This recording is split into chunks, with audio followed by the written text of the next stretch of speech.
The podcast you are about to listen to contains at least one of the following: strong language, disturbing topics, abusive opinions, generally things that aren't appropriate for little kids or overly sensitive people. So, if any of that stuff's going to get your nose out of joint, this is your chance to turn it off.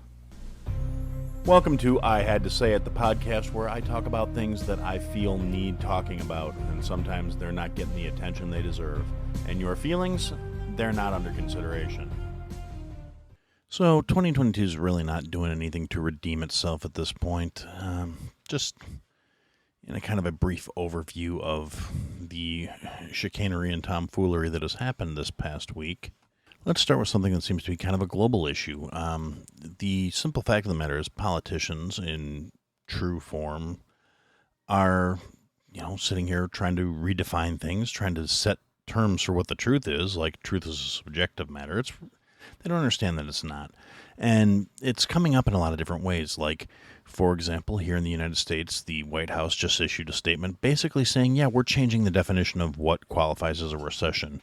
So the fact that we're on the cusp of showing a second consecutive quarter of loss in the gross domestic production is no longer an indicator of a recession. Now, that's been the benchmark for as long as I've been aware of it, and probably a lot longer. But now the White House is saying, oh, no, it's not a recession just because of these things. That's not. We'll tell you what the official definition is. We'll tell you when we're in a recession. Now, the problem is apparently the rest of the world's not getting the memo because, yeah, we're in a fucking recession. And no amount of spin. Because in their attempt to spin it, they actually couldn't define what qualified as a recession. They're just, oh, no, trust us, even though your bank account's hurting worse than ever, your dollar's not going nearly as far as it used to, and you're making the same money, but it's worth less. We're not in a recession. No, everything's fine. We're doing a great job. We're doing a bang-up job. Meanwhile, we're going to send billions of dollars overseas and, line our own pockets and deplete our own resources because the current administration has no interest in putting this country first. They have interest in lining their pockets and being corrupt, worthless, rotten fucks. But it's not just an American problem. Another government is taking a page out of that book. The Prime Minister of New Zealand was quoted as saying, and it's not like I heard she said this. I've literally seen the video of her saying, we will continue to be the single source of truth unless you hear it from us. It's not the truth. So they're literally saying the only truth is the accepted government line, which, again, not how that works. And the world government is pushing issues, trying to maintain the control that they seized under the bullshit behind COVID. I'm not saying COVID wasn't real. I'm not denying it, but the same way they had to change the definition of a vaccine to make their jab qualify to be called a vaccine, didn't fit any of the traditional markers for vaccination, but doesn't prevent anything, doesn't cure anything, doesn't stop you from getting anything. So they couldn't justify mandating it by calling it, a treatment even. They just, oh no, we're going to change what a vaccination is. And oddly enough, in the United States at least, it's the same people that want to change the definition for man and woman. And anybody that's listened to the show, if this is your first time, you want to find out, before you get pissy at me and you decide to try and come at me with your attitude, feel free to go to listen to some of the back catalog so you get a better feel for who you're talking to. If this is your first episode and you don't like something I say, and you chose to listen to it after the warning that said I may hurt your little feelings, and you want to come and have a little conversation with me about why I'm wrong and what an asshole I am and blah, blah, blah, blah, blah, it's not like you weren't warned. And beyond that, you're going to have to really, bring it, because your feelings aren't valid to me for anything. You're going to have to bring proof. You're going to have to bring facts. If you can't do that, you're talking to the wrong person. Because regardless of how you feel about what I say, if you cannot refute it in a logical and sound manner using facts and information instead of your little butthurt feelings, I don't care what you have to say. Your opinion is invalid to me.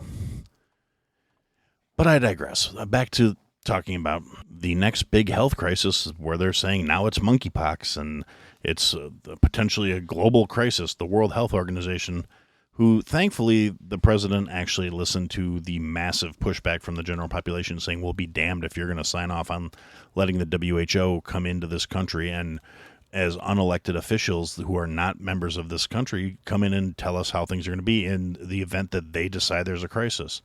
Now, one of the reasons we didn't want this, other than the fact that America don't need nobody else telling us what to do, at least that's how most of the Americans I know feel about it. That's how most people feel about it in general, except for the severe statist people, the people that are super convinced that the government really is looking out for their best interests, or whatever it is, or the government's going to force their beliefs on the rest of the country and everything's going to be happy and shiny and rainbows and unicorn farts.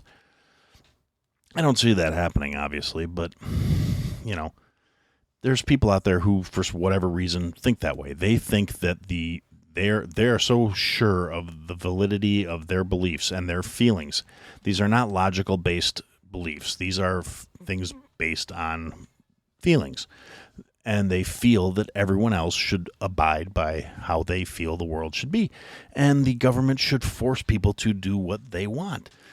Now, people like me say you don't want to ever give the government that power because eventually who's in charge is going to change, and then you're going to be facing the same sword you put in their hands.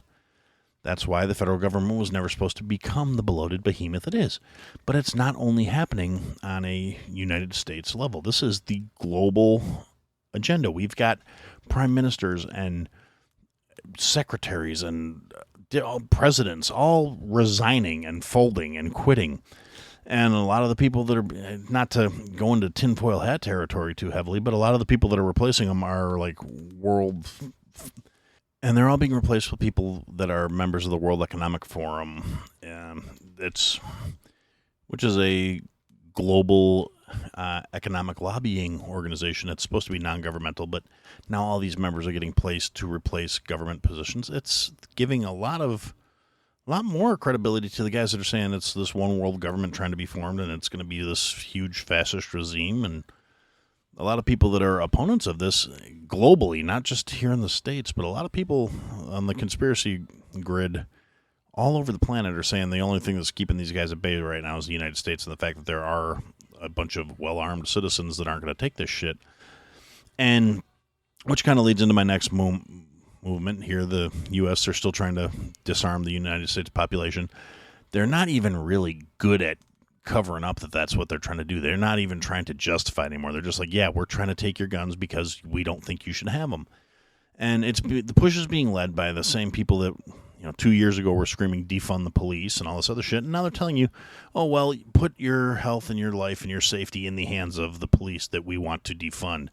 And all these people that think only the government should have guns. And that never ends well for populations. So I'm not okay with that either. And so we've got, Sleepy Joe with his COVID and passing out pronouncements, and it's kind of funny. If you're involved in social media at all, you see these tweets and posts that are supposedly coming from the president. The guy can barely string together a coherent sentence. I really doubt he's pushing these posts out himself. I'm sure there's a social media manager that is posting these approved statements. I'm not saying Joe approves them. I really don't think he has any cognitive abilities left where any of those thoughts are actually his thoughts. Because anytime he's going off script, even with a teleprompter, he can't hardly string together a coherent sentence. And without a teleprompter, the guy just is... It's sad. It's elder abuse. We should find out who his real handlers are and charge him for elder abuse and neglect. The guy should be convalescing somewhere. He shouldn't be fucking, ruling the free world or running the free world. At least that's actually not supposed to be the president's job anyway. He's not supposed to be running the country. But he's, this guy doesn't know it anyway. He thinks since he got elected now, can just make pronouncements and that's how the world's going to work. And things are going to get worse before they get better. There's going to be food shortages. The fact that Bill Gates is now the single largest farmland owning individual in the country should concern a lot more people than it seems to be concerning. The fact that China owns so much farmland in this country should concern a lot more people than it's concerning. There should be... it's kind of too late to do something about it without potentially kicking off a much bigger conflict, but foreign powers should not be allowed to buy property in this country. It shouldn't never should have been able to. They never should have had the option of making these purchases. And if we found out shell companies were making the purchases for them, the company should be disbanded legally and their assets seized and redistributed. Redistribution, that word that the left is real fond of, but only in terms of taking away shit from people that have earned it, not from hostile foreign powers that are realistically at this point actively buying out the country because they can.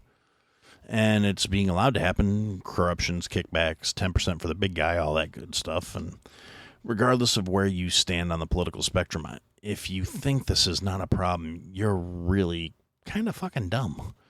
I mean, yeah, change happens, progress happens, things change. Giving away everything you have because you are functioning under this delusion that these people actually fucking care about you, it's sad. It's not a good look. So they're trying to create another health crisis through monkeypox, yada, yada, yada.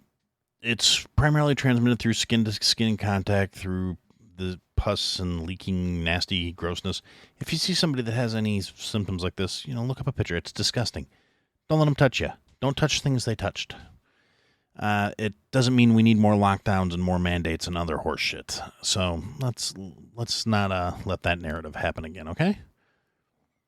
And then one of the most telling things recently, between whatever intern is running the president's social media account and whoever is putting together all the visual media for the White House, just does not inspire fucking confidence. They can't even afford a proofreader. Every time they put together a meme or a poster or a backdrop or a PowerPoint presentation, there are like basic spelling errors. There are basic grammar errors. The uneducated masses are taking over. The fucking inmates are running the asylum. It's ridiculous. And it's like, it's pathetic. You're supposed to be the most powerful office in the country. Get a fucking spell checker. I mean, for God's sakes, Grammarly could do that for you, and it's like $5 a month. We're $14 trillion in the hole. Work it out. Save one of the jets you're going to give to, the Ukraine and get a subscription. For fuck's sakes. I mean, it's refreshing. You take a quarter of my check every week to do whatever you're supposed to be doing. You can't even fucking run spell check. It's very frustrating. And it's so sad that it's become par for the course. It's not even funny anymore. The first couple of stupid little things like that made me giggle. Now it's just fucking depressing, really. And the new White House press secretary is just as incompetent as the rest of them. She's literally incapable of answering questions that are not pre-fielded and out with the answers out of a binder. And she gets flustered anytime she has to speak as if she actually had any kind of fucking clue as what's going on. It's a really sad state of affairs for what at one point in time was the leader of the free world. And now it's just, we can't even handle our own shit. I don't understand why any of us would think the rest of the world's going to look up to us. And, conversely, I don't understand why we think we still have to take care of the rest of the world when we can't, mind our own rows and deal with our own issues here first. But I guess for what it's worth, at least it's not all bad news. The recent releases of announcements at Comic-Con for upcoming movies, we've got some great entertainment on the way. Marvel's got a whole bunch of cool stuff coming out. It looks like Kevin Feige's still going to be at the helm, and it looks like they're going to be doing a great job. So that's something to look forward to, I guess. A lot of cool previews and trailers come out, and so that's cool. I'm not really going to get into it. This isn't that kind of show, and I guess realistically there's a lot of other better programs out there better equipped to deal with it. So I guess we'll just keep this one kind of short, and we'll wrap it up. Hope you guys have a great week. Take care of yourselves. Be good to each other. Be better, And for now, that's what I had to say. Thanks for listening to another episode, guys. If you liked what you heard, leave a comment, leave a review, leave a rating. Go to ihadtosayitpodcast.com, sign up for the mailing list, interact with the show. Click the links, sign up for the Patreon, join the Discord. Come and interact, be a part of the show. Buy the merch, support your favorite creator, or support me. Anyway, thanks for listening, guys. Till next time.